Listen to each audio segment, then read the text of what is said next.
Happy New Year, everyone. Bob Cusack back with Mark Penn. 2024 is here, Mark, and let's start as we always do. Good polling data, one word to capture it. What's the word this month? The word this month is immigration. Immigration. Why is that? Well, because, and this is really stunning, we have seen the issue of immigration come up gradually from being maybe seventh or eighth issue. And in this month, when you ask people their top three issues and you sum them up, immigration is the number one issue. Beating inflation, beating jobs, beating crime, beating climate change, beating racial equity, beating every other issue. Now, if you'd asked me, did I think immigration could become the number one issue in the country? Unlikely. It had really been confined to the Republican Party as an issue. But once migrants started to show up in the cities, once budgets started to get stretched in the cities, once urban mayors raised alarm flags, this became an issue of concern to the national public.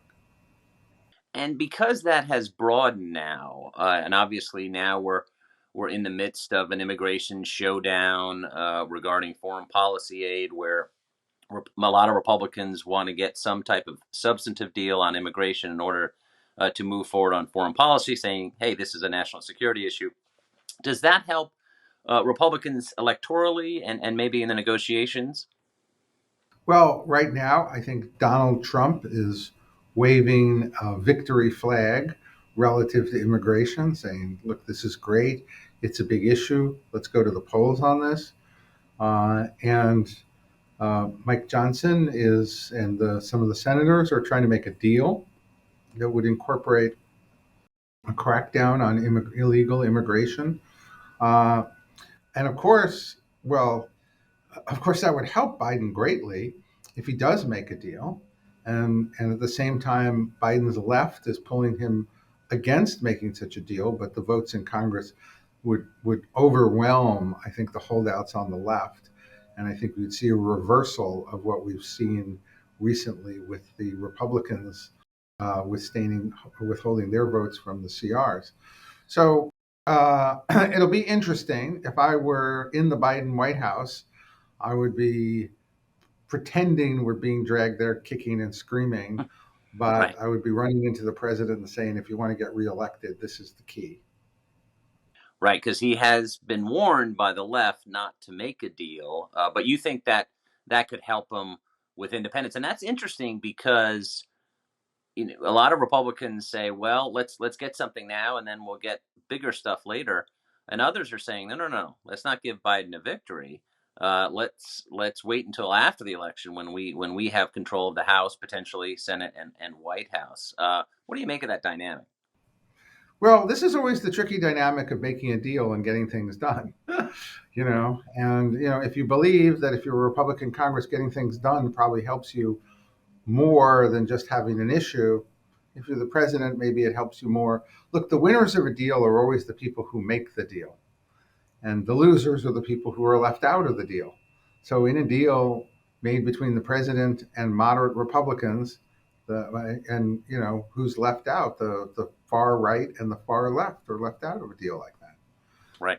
So the Well, people going to benefit. So look. I think that I think you will. I don't see how you're not going to see a deal be made based on these political dynamics. looking at obviously Donald Trump had a great showing in Iowa. Everything kind of went his way.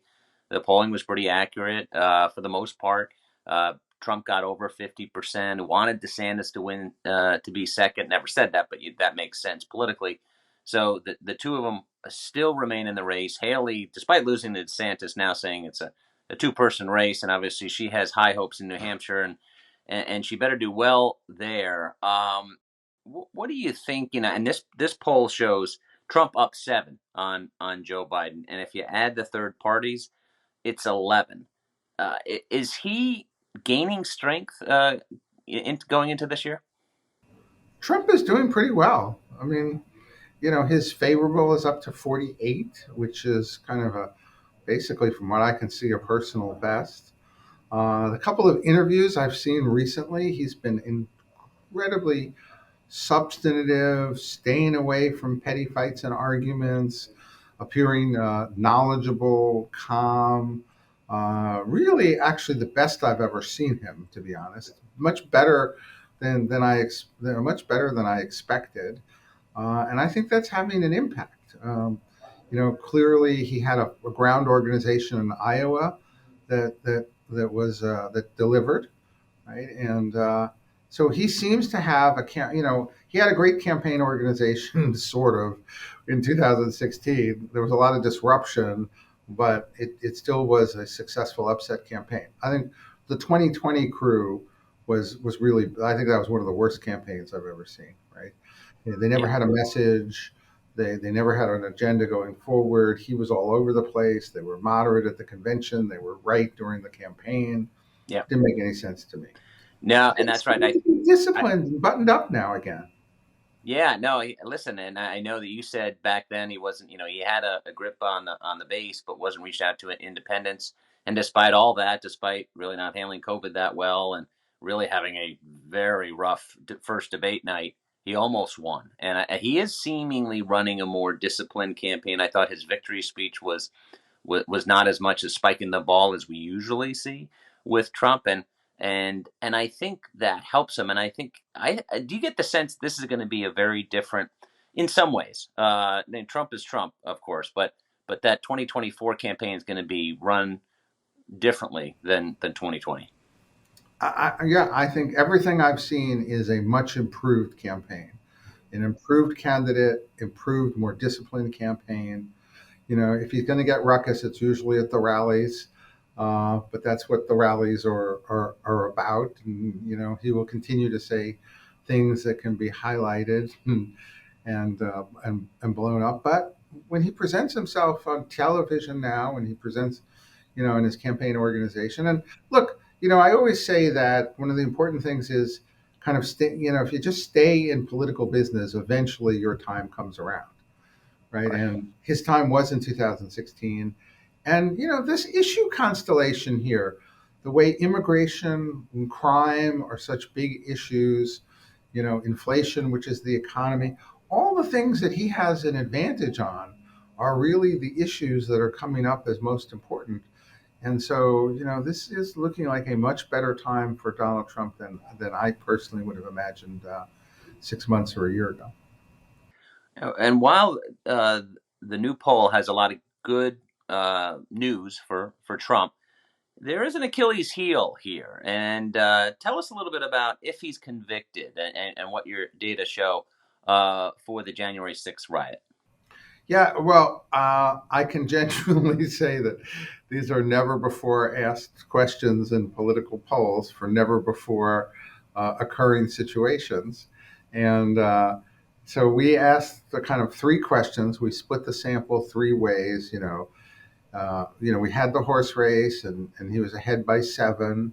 And then I said, well, okay, suppose he's convicted of classified documents. He still beats Biden. So, suppose he's convicted in Georgia of trying to affect the Georgia election, still ahead by a couple of points. And then I said, well, suppose he's convicted on January 6th of being responsible for the riot at the Capitol. Uh, then he's down by, I think, 4. Hmm. So what you really saw was that the January 6th issue legally and is really the most difficult problem for him politically. Hmm. Now, that's why if there is no trial before the election, he's in a much better situation than if he's convicted, because there'll be no time if he thinks the Supreme Court will overturn the conviction or not. But people didn't really care about the classified document case, which really goes to the point of really indicting former presidents on classified documents when the documents were for the president. I mean, how ridiculous is that? But January 6th, the voters cared about, and you can see that Joe Biden is at least strong enough to defeat a convicted felon. There you go. Well, flipping over to the president, the numbers are not good. His approval rating in your poll is 42%. Most people think he's getting worse as president. The last time we talked, there seemed to be rays of hope for the White House and Democrats on the economy and Bidenomics. which some Democrats really want Biden to stop using. But just on the economy in general, there have been some decent job reports. The stock market's doing really well. But a lot of people are not thinking that the economy is doing well, and they're not optimistic. What do these numbers mean? And is he going to have to boost some of these numbers to actually get a second term? Well, I still believe that the president has 6 months time here to improve the image of the economy. He's got a State of the Union that they have now scheduled in March. So I guess they thought that they could schedule it as late in the political season as possible. And I guess after he has captured the nomination effectively. So I think they still have a few cards to play, but so far the cards that they have played have not produced any movement. His job rating in our poll has remained in the low 40s for a long period of time. It's really hard to get elected. People are negative on the economy. People are somewhat more negative on the Democrats. I think they're not showing as well as they have in the past. And as I said, you look at the issues that have come up. Americans are just not big foreign policy consumers at the moment, despite the fact that they do think that it's important. The most important issues to them are those that affect their everyday lives, which are immigration and inflation and crime. And that's a not a good that's not a good configuration of issues for Joe Biden unless he changes what he's doing. Yeah, and talk about the Democratic angst. We've seen recent headlines with David Axelrod, obviously one of Obama's former top advisors, expressing some real concern about Biden's age, saying it's a real issue, noting he's been taking crap from other Democrats for raising it. But this is what Democrats are saying, honestly, behind the scenes and privately. And whether it's looking for a third party or looking for another Democrat, it seems like the numbers are creeping up about the unease in the Democratic Party, especially because his coalition, in a lot of ways, has been crumbling, whether it's young voters and African Americans, minorities. Talk a little bit about that. Well, look, the reality is our poll has shown for a while that he was losing to Trump, and that keeps widening. And now, frankly, virtually all the other polls, most of them, show the same thing. Yeah. And so if you're sitting there and you're a Democrat and you're reading polls and you're saying, oh my gosh, he's being beaten by, let me get this straight, Donald Trump, the biggest existential threat in their view, right? And of course you'd be worried. And you look at the job ratings, and generally you've been looking for the last year. I thought the summer was a great opportunity for the president to do some good stuff, and it was a disaster. He sat on the beach with no clothes. I think what's going on with Hunter Biden is really not helpful. Hunter Biden is the least liked person next to, like, Hamas in our poll, and I really think most people, 59%, think that he's part of the business operation. So look, there's legitimate reasons for angst, but the party itself, when you ask, like, I didn't even bother to ask who you're voting for in the Democratic primary anymore because first of all, there's no contest. No. They've taken Dean Phillips off the ballot in states, and Robert F. Kennedy abandoned the party because he got so disgusted with what was going on. But I think people can have all the angst they want. Joe Biden is the candidate. He's got the nomination wrapped up. The delegates are his, unless he has some health issue that comes up between now and then. He's it. He's running, and get with the program if you're a Democrat. Speaking of Hunter Biden, 65% believe that the president will pardon his son. That I would imagine after the election, not before, because he's not a sympathetic figure whatsoever. Uh, do you think? I mean, there are two things here. Hunter Biden clearly doesn't help the president. The president is supporting his son because he's his son. Hunter Biden last year was popping up at some press conferences and public appearances, and some Democrats privately didn't like that. Well, that's stopped now. But obviously, he's got some major legal problems. And Republicans, and this is the question, Republicans are moving forward on impeaching the president. How risky is that for just the Republican Party in general? Because we've seen in the past that sometimes impeachment, and you know that very well from Bill Clinton days, can backfire. Um, well, it really depends upon what evidence that they come up with and the extent to which any evidence in the political environment can be viewed in any non-political way. I mean, I don't know if there's a so-called smoking gun, that has yet to be discovered that says, "Hey, leave the money off on my stoop." Uh, Right. I imagine there isn't at this point, but there's uh, certainly most people think that Joe Biden was part of the business in some way. Uh, but mostly they've gotten this far without actually having to answer any questions under oath. And the move to the impeachment inquiry, I don't think was about necessarily impeaching Biden. It was about actually forcing this group of people to testify under oath Hmm. what really went on. And the American public is owed an accounting of what really went on.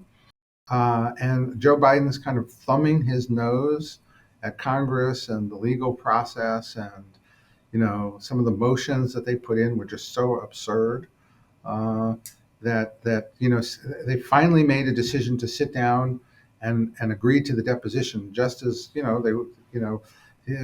was going to create a crisis for the Justice Department, right? Because Joe Biden's Justice Department, if they didn't go after Hunter Biden, was going to look like they only go after the Steve Bannons of the world. Hmm. And that was going to be a huge problem for them. And they solved it. And then what they in effect did was they kicked it from December to January to February. They bought another 3 months on top of 4 years, right? Right. And so, what do you think he's going to do on February 28th? I'm betting the 5th is going to. I'm betting they're not going to give any answers to That's the probably right. Republicans. Yeah, and then and I know you raised this before, but it makes you wonder why they didn't do that in the first place, right? Yes, I do wonder why they didn't do that in the first place. But then I was curious with the question, like, why is Hunter Biden, who you would think would show some contrition, Hmm. right? I mean, he didn't pay his taxes for sure. Right. Whether or not you think any of the other stuff was true, why he didn't show contrition, and so that's why I put in this question. Well, do you think Joe Biden's really going to pardon him? Well, if Joe Biden loses, don't you think Joe Biden's going to pardon him? And if he wins, he's not up for reelection again. So no matter what he says, 65% of the public does think that that's what's going to happen. So that also, unless this goes to impeachment, puts a kind of a laugh at the whole process. Well, and that it was an excellent point you raised about because whether or not, and it is a question whether there has been an impeachment inquiry opened into the president.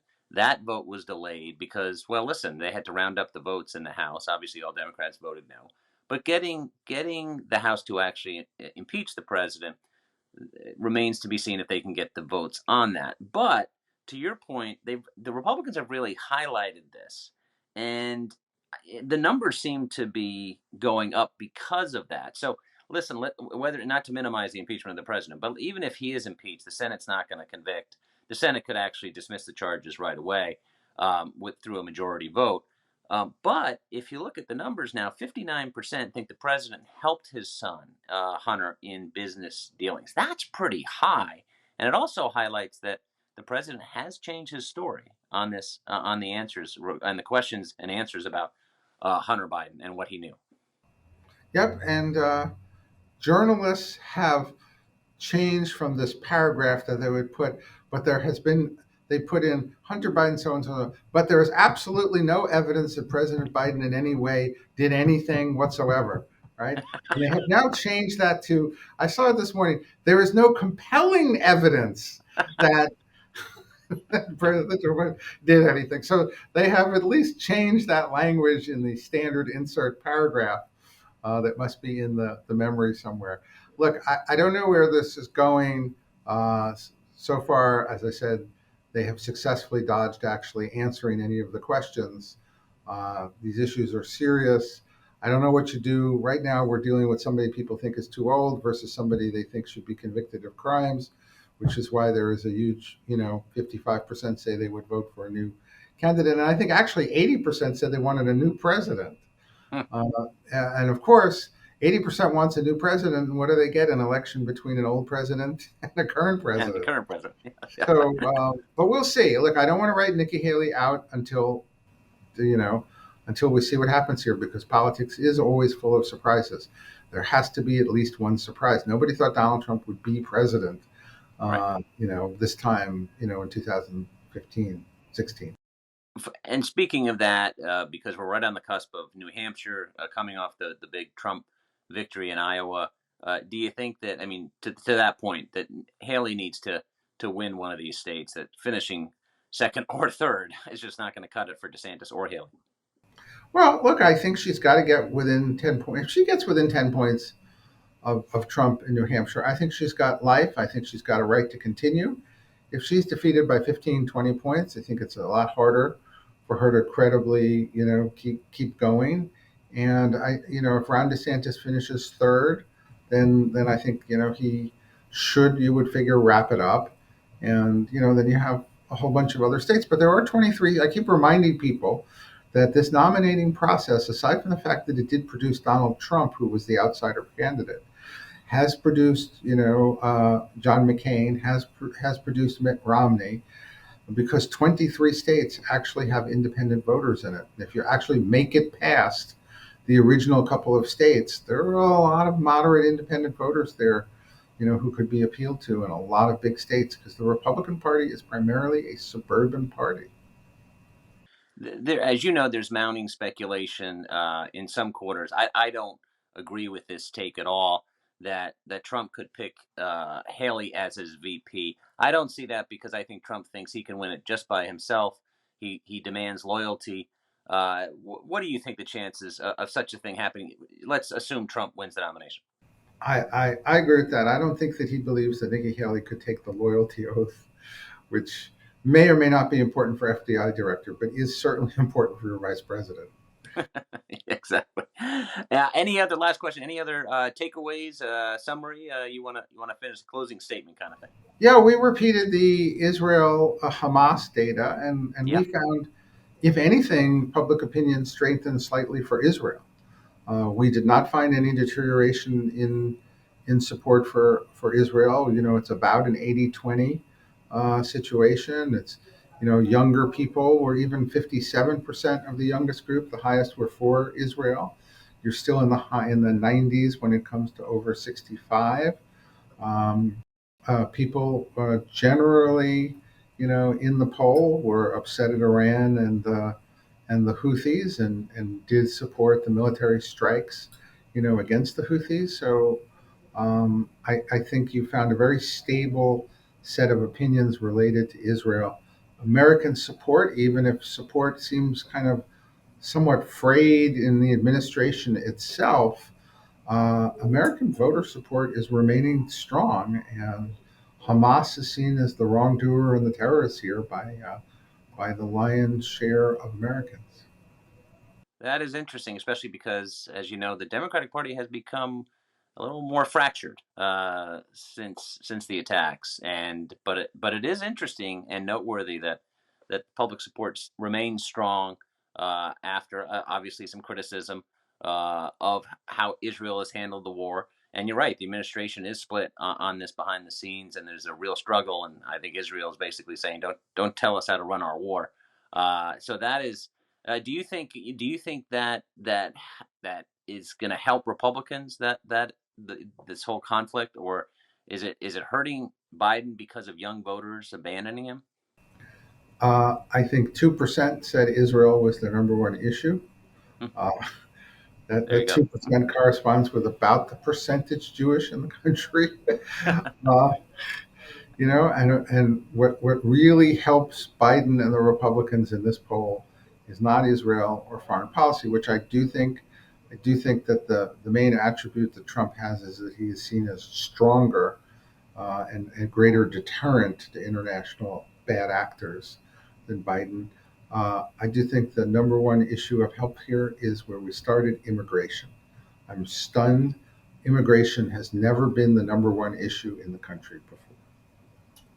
That is really newsworthy and also interesting to see if that sticks for the rest of the year. I bet it's certainly going to remain high. Mark, enjoyed it as always, and we'll see you next month. Thank you.